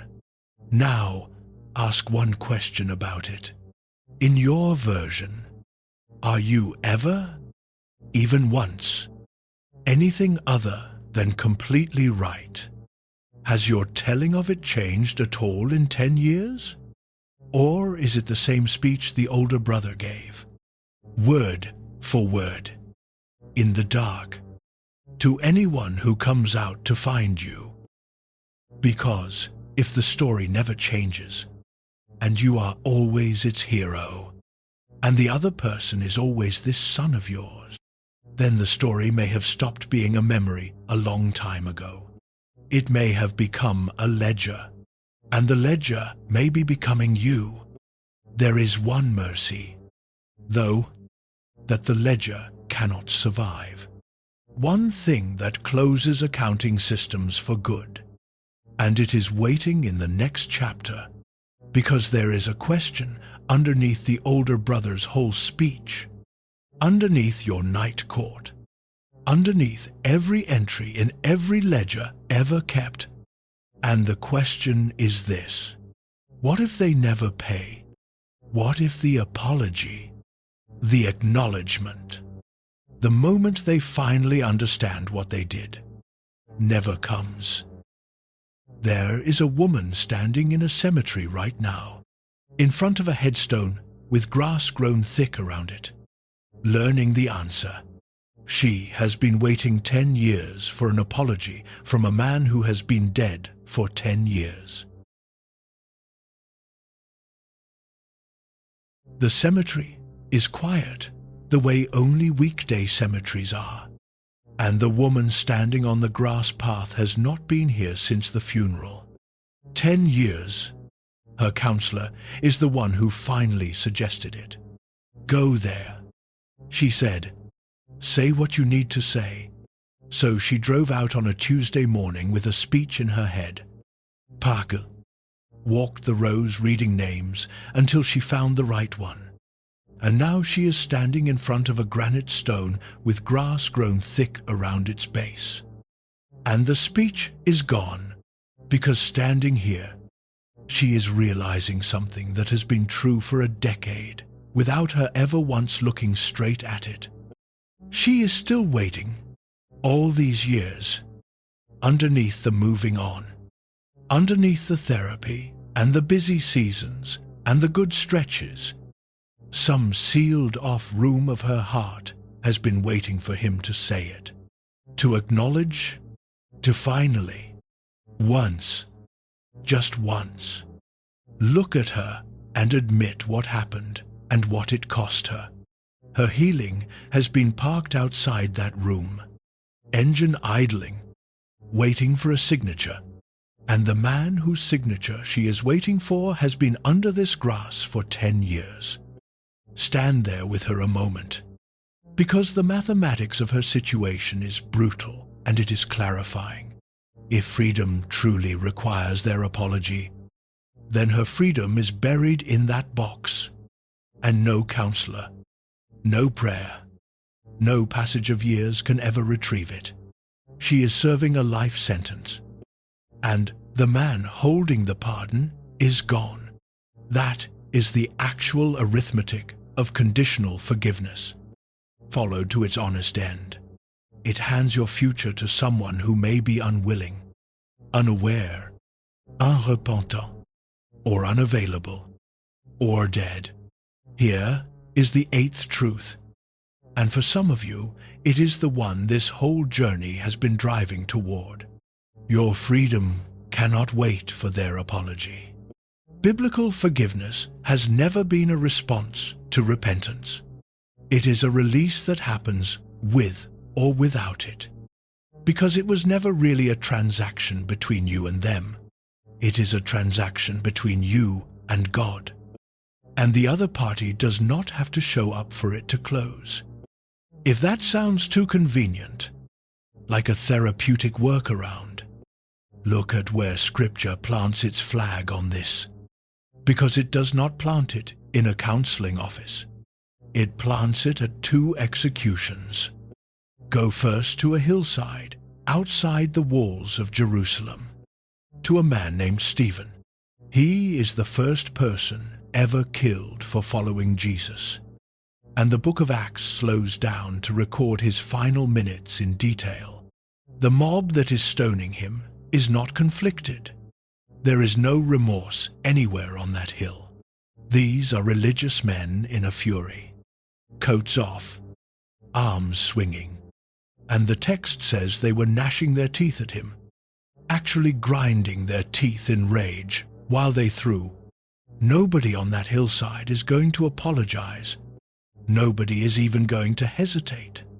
And Stephen, going down under the stones, prays at full volume, "Lord, do not hold this sin against them." Now do the math on that sentence. What were the conditions? What repentance preceded it? What acknowledgement? What apology? What softening? Nothing. The stones were still in the air. Stephen released men whose arms were still in motion, and then he died. And here is the detail the writer of Acts includes, almost as a footnote. The kind of footnote that detonates on a delay. The witnesses laid their coats at the feet of a young man named Saul. Saul, standing there, guarding the jackets, approving of everything, the same Saul who would later be knocked flat on a road to Damascus, change his name to Paul, and write half the New Testament.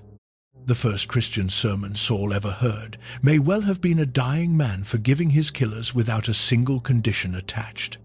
We cannot prove a straight line from Stephen's prayer to Paul's conversion, but God saw fit to put Saul's name in that scene, at those feet, holding those coats.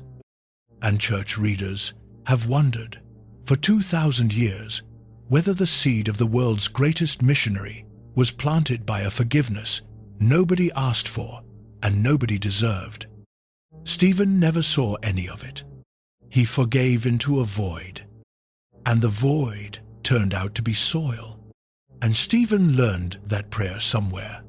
Go to the second execution, Golgotha. The soldiers have just driven the nails, and they are settling in at the foot of the cross to divide up the clothing, casting lots for the seamless robe, working out their little lottery while the man above them bleeds. They are not wrestling with guilt. This is a Tuesday for them. They are gambling, and the voice from the cross says, "Father, forgive them, for they do not know what they are doing." Notice the tense of that scene. Not, "Forgive them, because they will feel terrible about this someday." Not, "Forgive them once they understand." The forgiveness comes down while the crime is still in progress, while the dice are still rolling, spoken over men who have not repented, will not repent, and do not even perceive that anything needs repenting of. If forgiveness required the offender's participation, that sentence could never have been spoken. It is the single most unilateral act in human history, and it is the pattern for every act of forgiveness that has followed it. Now the counterfeit, and this one sounds so much like justice that most people never think to search it. Call it forgiveness on layaway. It goes, "I will forgive them when they admit it, when they understand what they did, when they feel it, I really feel it, the way I felt it, when they change." It sounds fair. It even sounds principled, like you are simply holding a reasonable standard. But look at what the arrangement actually does. It takes the key to your cell, walks across the yard, and hands it to the one person who has already proven they do not handle your heart with care. It makes your peace a hostage to their conscience. Your joy now waits on the moral progress of someone who may have none scheduled. They took your past. That already happened. That is the wound. But the layaway plan is worse than the wound, because it volunteers your future too. It gives them both. And here is the cruelest feature of the plan. Most debtors never pay. Sit with that. Because it is hard and it is true. Most of the apologies people are waiting for are never coming. Some offenders die first, like the man under the granite. Some genuinely do not remember. The sentence that flattened your decade was, to them, a Tuesday. Some remember it differently, fully convinced you were the problem. And some know exactly what they did and have simply decided never to hand you the acknowledgement, because withholding it is the last power they have over you, and they know it. How long will you leave your freedom in the hands of someone like that? Here is what the woman at the headstone is discovering. Standing in the weekday quiet with her vanished speech, the door of her cell was never locked from his side. It felt locked. All these years it genuinely felt locked. But walk around and look at the mechanism. The thing holding it shut was the condition, the when. And she is the one who installed it, which is terrible news and glorious news in the same breath. Because a lock you installed is a lock you can remove. And you do not need his signature, his memory, his repentance, or his pulse. She can be free today, in a cemetery, on a Tuesday. The transaction is between her and God, and both parties are present. So she does the thing, standing on the grass. She says it out loud, because some things need air. She names what he did, at full size, No discounts. Chapter 3 still applies at a graveside. And then she says, I release you. I release this. Lord, this case is yours now. The whole file. And nothing changes on the headstone. The granite does not care. And everything changes in her chest. Not all at once. Chapter 8 still applies too. There will be more miles. But the engine that has been idling outside that sealed room for 10 years finally shuts off. The waiting is over. Because she stopped waiting for the one thing that was never coming and took the one thing that was always available. That is the 8th turn of the key. Forgiveness given to the unrepentant, the absent, the unaware, and the dead is not fake forgiveness. It is the most Christ-like kind there is, because it is the kind he did first.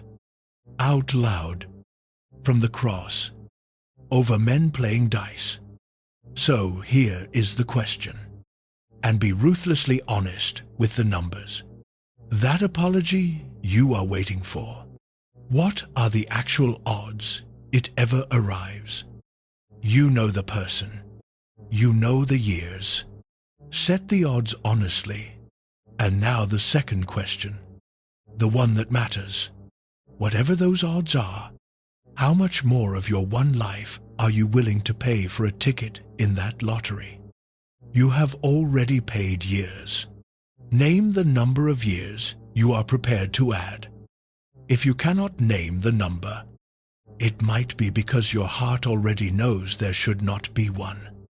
But now, every road in this journey converges on one final question. And it has been waiting underneath all 8 truths, like bedrock under a field. If you release the debt, and they never pay, and you never collect, then the oldest cry in the human heart stands up one last time and demands an answer. The debt was real. You said so yourself. Chapter 3. Full size. No discounts. Real harm. Really done. So if you do not collect it, and they do not pay it, where does it go? Debts do not evaporate. Somebody carries every debt. The answer is not an idea. The answer is a hill, and a darkness at noon. And after that, one last charcoal fire on a beach at dawn. It is time to go where all of this has been going. At the foot of the cross, 4 soldiers are playing a game. The Gospels record it without comment, which somehow makes it worse. The execution detail has finished the hard labor of the morning. The nails are in, the crosses are up, and now comes the perk of the job. By custom, the clothing of the condemned belongs to the soldiers who carry out the sentence.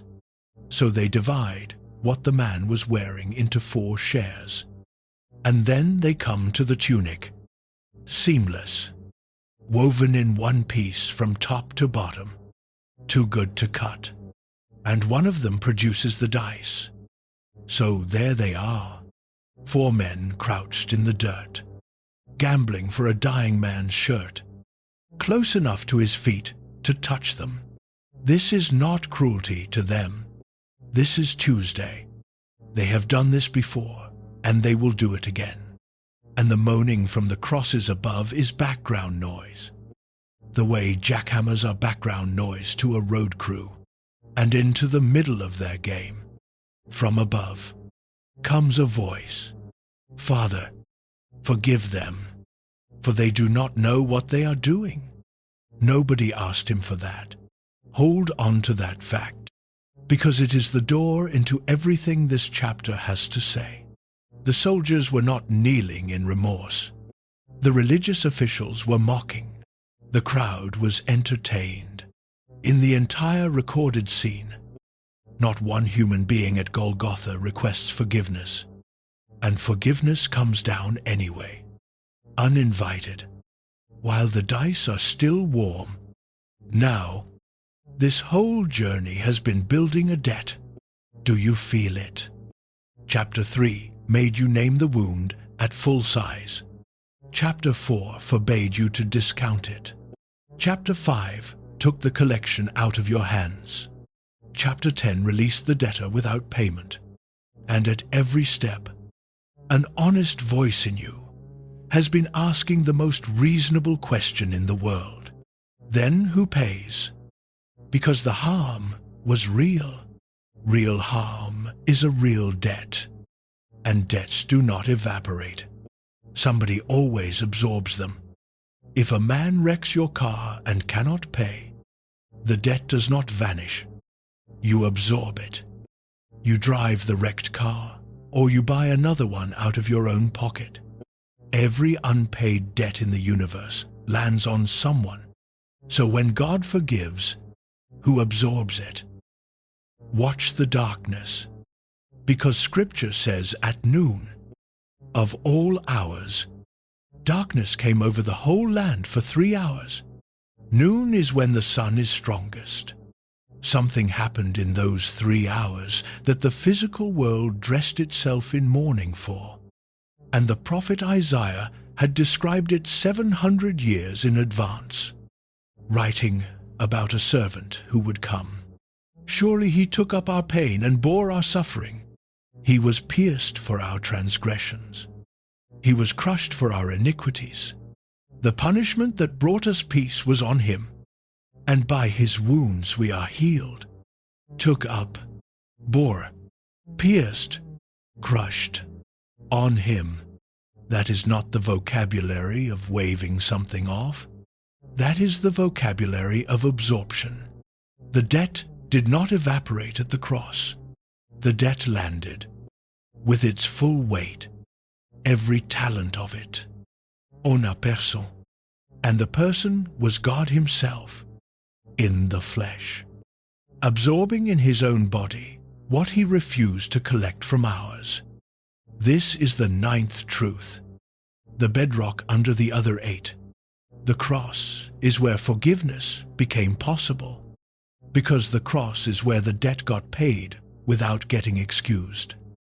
Stay here a moment, because this is the exact point where the counterfeit slips in. And this counterfeit is the softest voice in the whole series. Call it sentimental forgiveness. You have heard it everywhere. In songs, in graduation speeches, in therapy language. And it goes like this. Forgive, because anger is bad for your blood pressure. Forgive, because you deserve peace.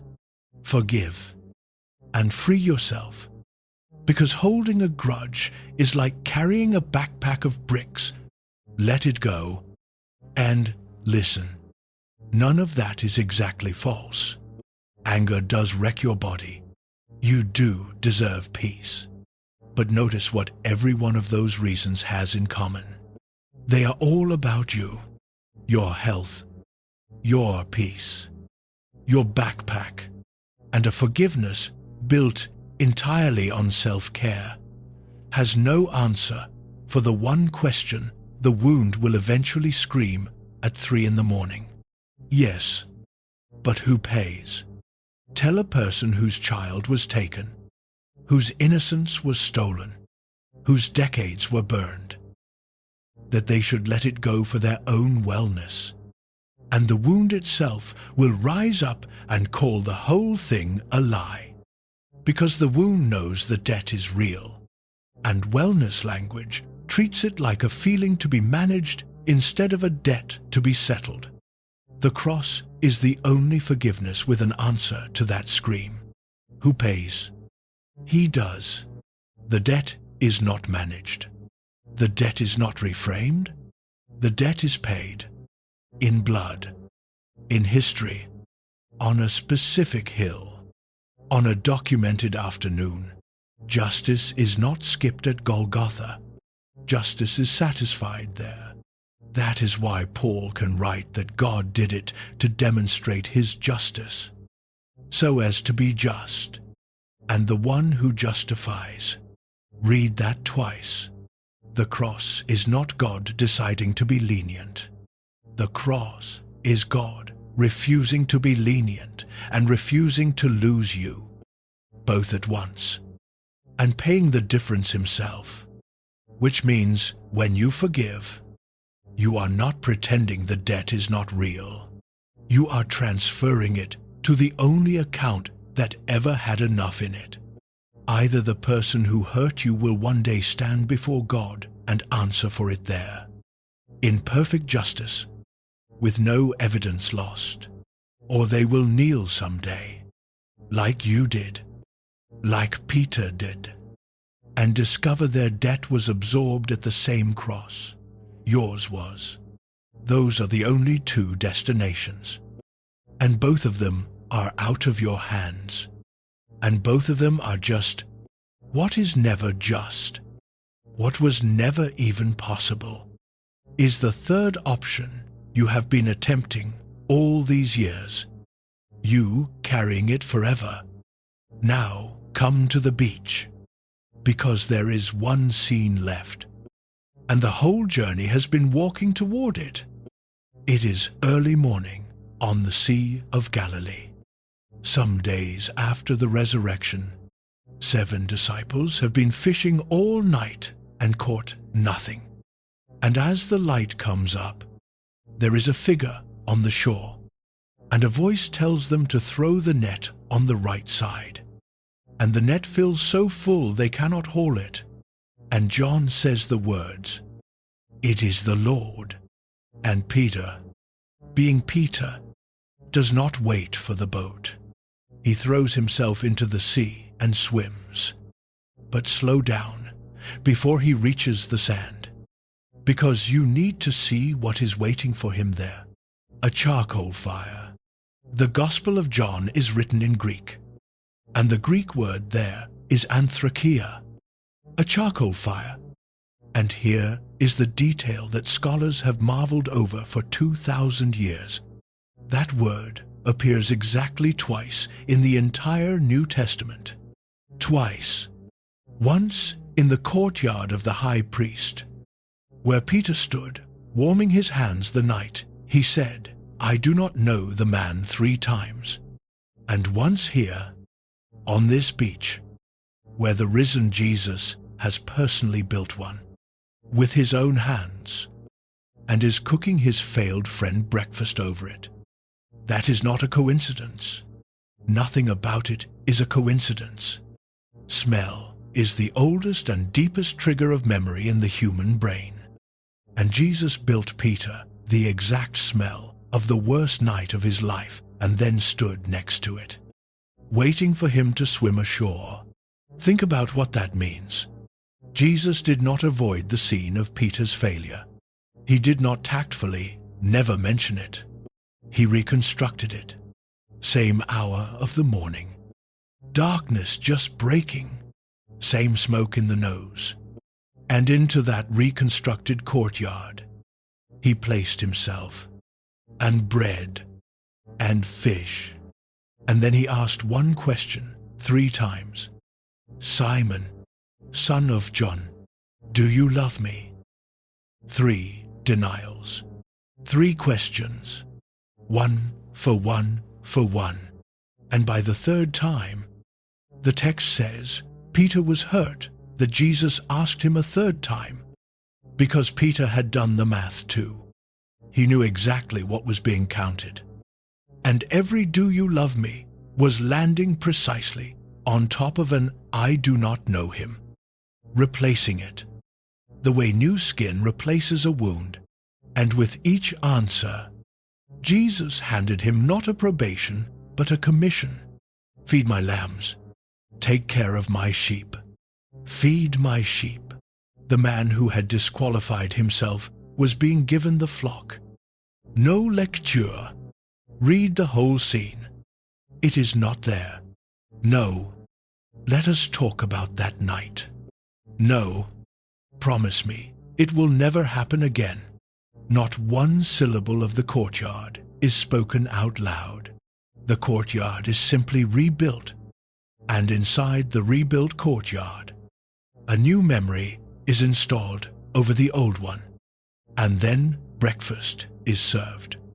And the last thing Jesus says to him is the first thing he ever said to him years before. Beside this same lake, 2 words: follow me. That is how God forgives. He does not avoid the place where you fell.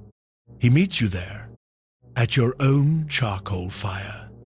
And he changes what the smell means. And you should know what became of the man who ate that breakfast.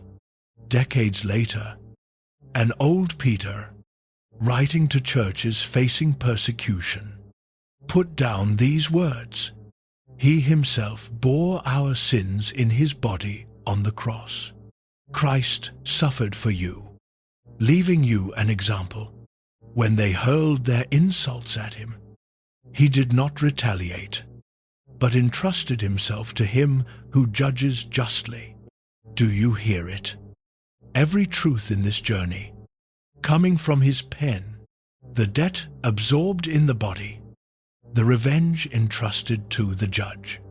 The man who once asked, "How many times do I have to forgive?" spent the rest of his life writing about the forgiveness he had received. And church history says that when they finally came to execute him, he did not curse his killers either. He had sat beside both fires. He knew which one had the final word. So here is the last question before the door. And ask it slowly. Have you ever actually brought your wound to the cross? Not to a principle, not to a technique from a video. To him. Have you ever stood at Golgotha with the whole file, the real one, full size, and heard what he says over it? Because he does not say what you are afraid he will say. He does not say it was nothing. He is the last person in the universe who would say it was nothing. He has the scars from it. What he says is, I know exactly how heavy it is. I carried it up a hill once. Give it to me. It is early morning in an ordinary kitchen, and the coffee maker is doing its slow work, and a phone is lying face down on the counter. The world outside the window is exactly the way it was yesterday. Same driveway, same street, same Tuesday coming. Inside that phone, the same name is still in the contacts. Nothing out there has changed overnight, and nothing out there is going to. But the person standing in this kitchen does not have to be the person who stood here yesterday. That is the whole gospel of this morning. The circumstances kept their shape. The prisoner is the only thing that moved. You have come a long way in one sitting. So look back down the road once before you walk out. An old fisherman taught you to name the wound at its full size. Because you cannot hand God what you will not pick up. He showed you that forgiveness never once calls evil good. It only refuses to give evil the last word. He walked you into a cave and put a knife back in its sheath. Because the case was never yours to close. He pulled 2 doors apart that should never have been welded together. The door of your heart and the door of your life. And gave you back the right to guard the second one. He sat you down in a throne room and let you watch 200,000 years of debt burn. So you would stop trying to fund mercy from a 4-month account. He told you the road would be long and that mile 490 is not failure. It is progress wearing work clothes. He stood you in a dark yard next to a man with a ledger and let you hear what you might become. He took you to a cemetery and proved the door was never locked from their side. And then he brought you to a hill at noon and a beach at dawn and showed you where every unpaid debt in the universe finally lands. 9 truths, 9 turns of one key. And now the morning after, which is where every real decision actually lives. So let me tell you what forgiveness looks like today. Not in theory. In a kitchen, it might look like a prayer forced through your teeth. And I mean forced. Lord, I do not love them. I do not even want to love them yet. Begin there. That prayer counts. That prayer is the whole engine starting. It might look like not sending the message. The one you drafted in your head at 2 in the morning? The perfect one. Deleting it unsent is a turn of the key. It might look like standing up and walking out of night court. The session convenes tonight. Same as always.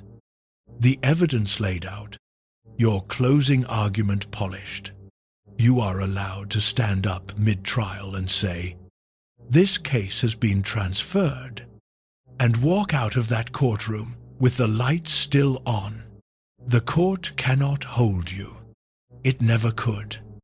It might look like a piece of paper. The wound written out at full size.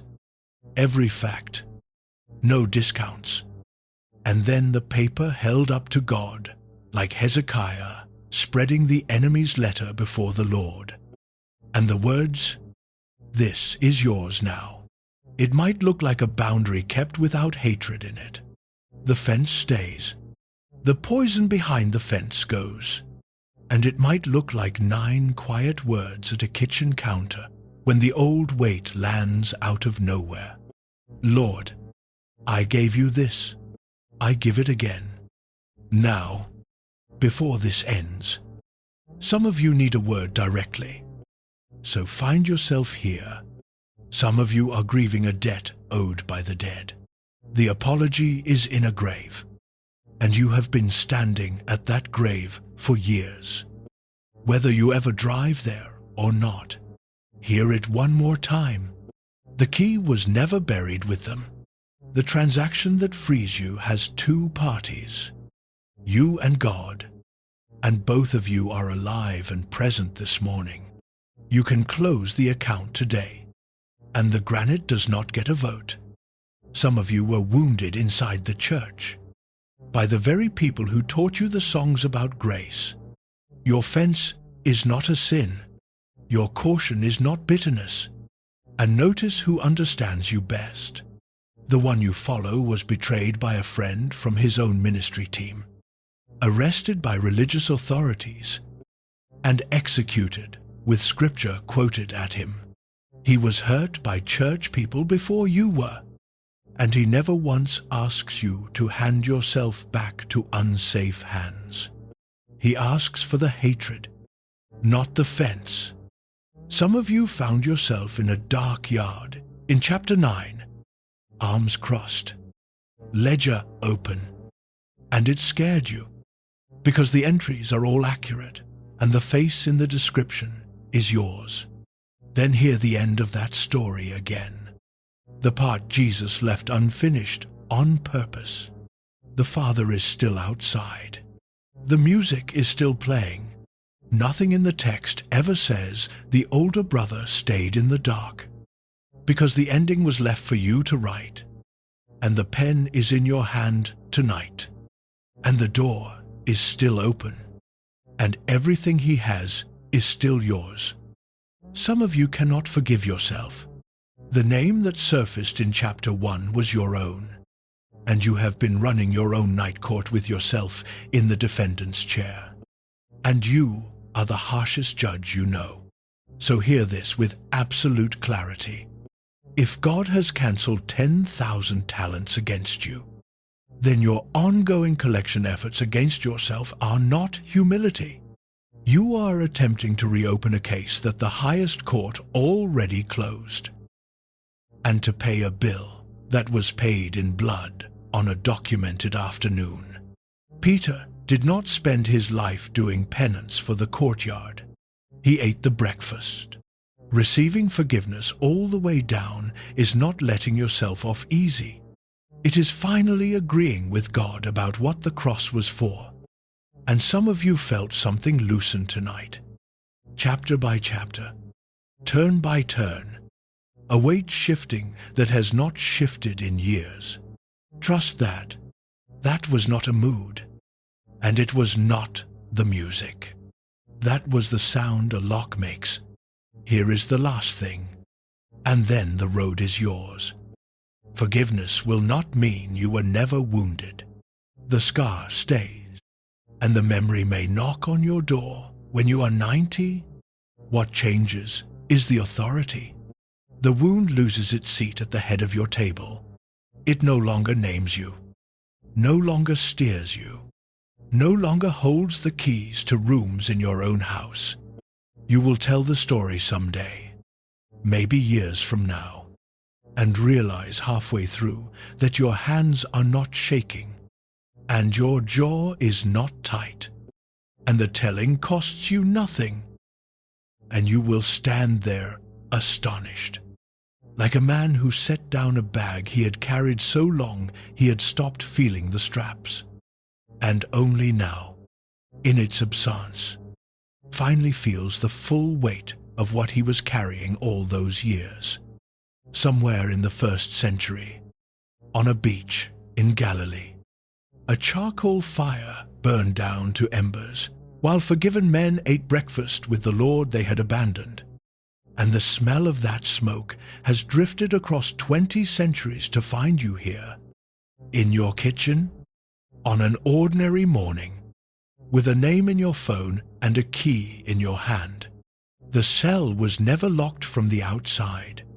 It waited on one turn, and the turn was always yours, and the strength for it was always his. The door is open. Will you walk through it?